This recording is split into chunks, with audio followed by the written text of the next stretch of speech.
तर चला मुलांनो, आजचा आपला मुद्दा असा असणार आहे की तुम्ही थंबनेल बघून तुम्हाला कळालंच असेल की काय की ओएमआर शीट चौथीची आणि सातवीची भरताना या 5 चुका नक्की टाळायच्या आहेत. भरपूर जण काय करतात की ओएमआर शीट भरताना खूप साऱ्या चुका करतात. याच चुका आपल्याला काय करायच्या आहेत, टाळायच्या आहेत. आता काय होतं, जेव्हा आपण ओएमआर शीटवर चुका करतो त्याच्यामुळे काय होतं की आपला पेपर हा डिबार होऊन जातो. म्हणजे आपला पेपर सबमिट होत नाही, आपला रिझल्ट दिसत नाही. तर मग ह्याच गोष्टी आपल्याला काय करायच्या याच्यावर टाळायच्या आहेत. चॅनलवर जर नवे असाल तर सबस्क्राईब करायला विसरायचं नाहीये आणि व्हिडिओ आवडलास नक्की लाईक शेअर सबस्क्राईब नक्की करा. आणि जे जे विद्यार्थी चौथीला बसले असतील त्यांना सर्वांना हा व्हिडिओ नक्की शेअर करा. आणि काही डाऊट उरला तर डिस्क्रिप्शन बॉक्समध्ये प्रॉपर सगळ्या एक्झाम्स बद्दलचे ग्रुप आहेत, त्या एक्झामच्या ग्रुपमध्ये ऍड होऊन आम्हाला कॉन्टॅक्ट नक्की करा.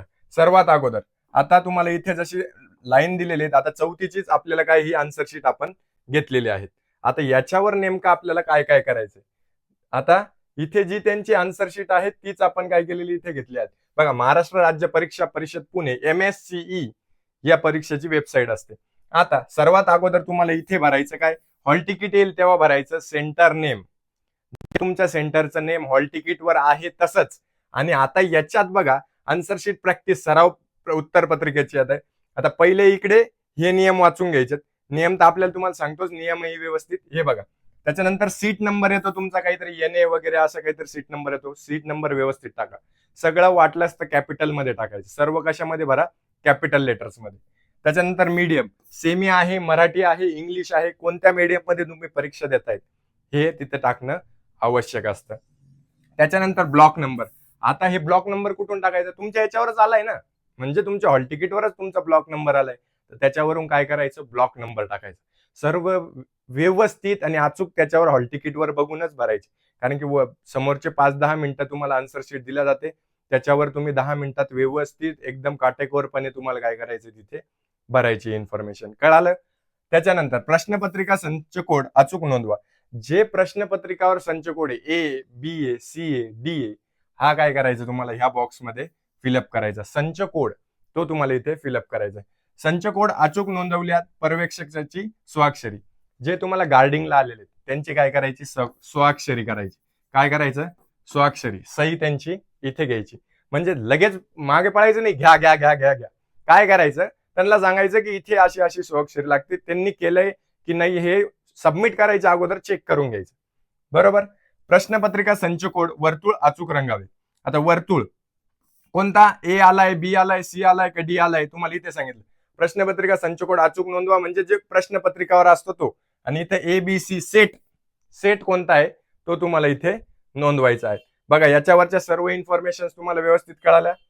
त्याच्यानंतर पुढचं बघा. आता पुढचं काय तुम्हाला इन्फॉर्मेशन आपण इथे बघूयात. याच्यात पण पुढचे इन्फॉर्मेशन तुम्हाला दिलेले आहेत. बघा इथे काय काय सांगितलेले आहेत की सर्वसाधारण सूचना काय काय आहेत. बघा पहिली सूचना, पेन्सिल नोंदवलेले उत्तर ग्राह्य धरल्या जाणार नाही. पेन्सिलना जर तुम्ही उत्तर लिहितायत तर ते ग्राह्य धरल्या जाणार नाही. पेन्सिलने सर्कल करायचं नाही. कशाने करायचं, पेनने.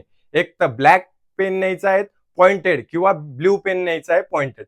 ब्लॅक पेनने किंवा ब्ल्यू पेननेच करायचं आहे, पेन्सिलने करायचं नाही. प्रत्येक प्रश्नाच्या समोरील उत्तराचा योग्य पर्याय वर्तुळ नोंदवताना काळ्या किंवा निळ्या रंगाचा बॉल पेन वापरावा. बॉल पेन, काळा किंवा निळ्या रंगाचा कोणता पेन, बॉल पेन. त्याच्यात जेल पेनही वापरायचा नाही. वापरायचा म्हणजे कोणता पेन वापरायचा आहे, फक्त आणि फक्त बॉल पेन. कोणत्या रंगाचा, काळा आणि निळ्या. तिसरा मुद्दा, एखादा रंगवलेला वर्तुळ बदलता येणार नाही. एकदा जर तुम्ही वर्तुळ रंगवतायत तर दुसऱ्यांदा तो बदलता येणार नाही. जर तुम्ही एकदा अचूकपणे, आता वर्तुळ कसे रंगवायचे हे मी तुम्हाला सांगणार आहे, व्यवस्थित लक्ष द्या. एकदा रंगवला तोच ठेवायचा, दुसऱ्यांदा लगे खाडाखोड करून दुसरा करायचा नाही. चौथा, एकापेक्षा अधिक रंगवलेले वर्तुळ ग्राह्य धरल्या जाणार नाही. एकापेक्षा अधिक म्हणजे एक सोडून जर तुम्ही अजून वर्तुळ रंगवतायत तर ते ग्राह्य धरल्या जाणार नाही. फक्त एकच रंगवायचा, तोच प्रॉपर रंगवायचा आणि त्याच्यातच ते काय करायचं, ग्राह्य धरल्या जाईल, दुसरं धरल्या जाणार नाही. पाचवा मुद्दा, खाडाखोड केल्यालाच अर्धवट भरलेले वर्तुळ उत्तर 0 गुण मिळतील. आता काय, खाडाखोड जर केली तुम्ही, खाडाखोड म्हणजे काय, इथे तुम्हाला 4ही प्रकारचे दिलेले आहेत. बघा योग्य पर्याय कोणता आहे, उत्तर नोंदवण्याची योग्य पद्धत. फक्त एक उत्तर आहे त्याला एकदम व्यवस्थित सर्कल केलं. यालाच तुम्हाला पुरेपूर मार्क भेटतील. याला जर तुम्ही असं करतायत, खाडाखोड करतायत, हा भेटणार नाही. व्यवस्थित अर्धवट रंगवतायत किंवा मध्यभागी रंगवतायत किंवा टिक मार्क करतायत किंवा 2 रंगवतायत, या 4-5 प्रकारामध्ये तुम्हाला ग्राह्य धरल्या जाणार नाही. फक्त योग्य पद्धत आहे 1 नंबरची.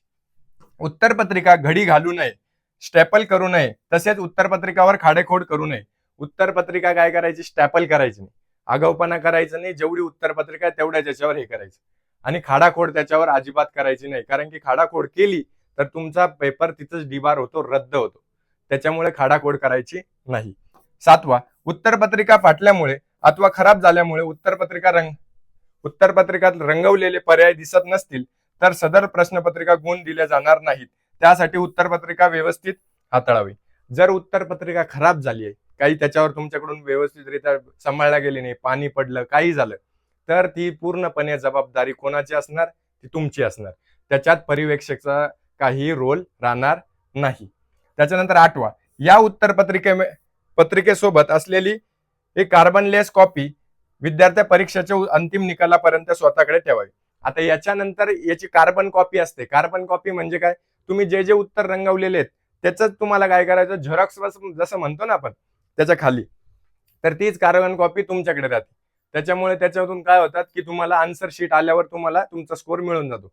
आन्सर शीट वगैरे काहीही असो, काहीही बघायचं असेल तुम्हाला, कारण की तुम्हाला काही अडचण आली तर डिस्क्रिप्शन बॉक्समध्ये लिंक्स वगैरे दिल्या आहेत, तिथे जाऊन तुम्ही क्लिक करून प्रत्येक नवोदय स्कॉलरशिप, NNMS, MTS, मंथन, सगळ्या परीक्षेचे ग्रुप्स आहेत, डिस्क्रिप्शन बॉक्समध्ये जाऊन तिथे चेक करा.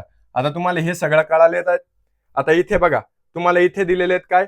पर्यवेक्षकांनी स्वतः भरावे. उपस्थित किती आहे, अनुपस्थित किती आहे, उपस्थित आहे का अनुपस्थित आहे, त्याच्यावर ते तुमचं काम नाही. जे गार्डिंगला आहेत ते तिथे भरून घेतील. सोडवलेल्या प्रश्नांची संख्या, किती प्रश्न तुम्ही सोडवलेले आहेत ते इथे लिहायचे. न सोडवलेल्या प्रश्नांची संख्या इथे लिहायची. एकूण प्रश्न संख्या किती आहेत? 75 असणार आहेत तुम्हाला, बरोबर. आता खाली विद्यार्थ्यांची स्वाक्षरी, म्हणजे इथे तुम्हाला काय करायची? तुमची स्वतःची सही करायची. पर्यवेक्षकाचं नाव ते स्वतः भरून घेतील, जे गार्डिंगला आहे त्यांची स्वाक्षरी इथे. कळालं? या सगळ्या मुद्द्यांचा तुम्ही काय करायचं? इथे व्यवस्थितरित्या अभ्यास करायचा आहे, आणि गोल वगैरे कसे भरायचे ते तुम्हाला मी व्यवस्थितरित्या सांगितलं आहे. आता याच्यातही तुम्हाला काही अडचण असली तर कमेंट बॉक्समध्ये नक्की कळवायचं आहे. आणि बघा, इथे व्यवस्थितरित्या तुम्हाला सगळं काही मी व्यवस्थित कार्बन कॉपी, OMR शीट कशी भरायची, 4थीची ही सेम पद्धत आहे, 7वीची पण ही सेम पद्धत आहे. याच्यात जर अजून काही अडचणी असतील, आता तुम्हाला कमेंट बॉक्समध्ये, डिस्क्रिप्शन मध्ये जे लिंक वरून तुम्ही आमच्यापर्यंत पोहोचशाल त्याच्यात तुम्हाला व्यवस्थितरित्या कळूनच जाईल. अजून काही अडचणी असल्या तर आमच्याशी संपर्क साधा. 4थी आणि 7वीचे सेम ॲज इट इज आहेत, आणि तुमचे संध्याकाळी 6 वाजेपासून तर 8 वाजेपर्यंत सगळ्या एक्झाम्सचे प्रश्नसंच सोडवणं सुरू झालेत. स्कॉलरशिपचे आता सुरू झालेत. त्याच्यानंतर 1 मे पासून सेपरेट बॅचेस सुरू होणार आहेत. लवकरात लवकर तुम्ही डिस्क्रिप्शन बॉक्समध्ये एनरोल करा. तुम्हाला सगळं काही हे फ्री ऑफ चार्ज आहेत. तुम्हाला कोणत्याही प्रकारचं शुल्क याच्यासाठी घेतलं जाणार नाही. तुमच्या सर्व विद्यार्थी मित्रांना हा व्हिडिओ नक्की शेअर करा, आणि व्हिडिओ आवडल्यास लाईक, शेअर, सबस्क्राईब करायला विसरू नका. थँक्यू.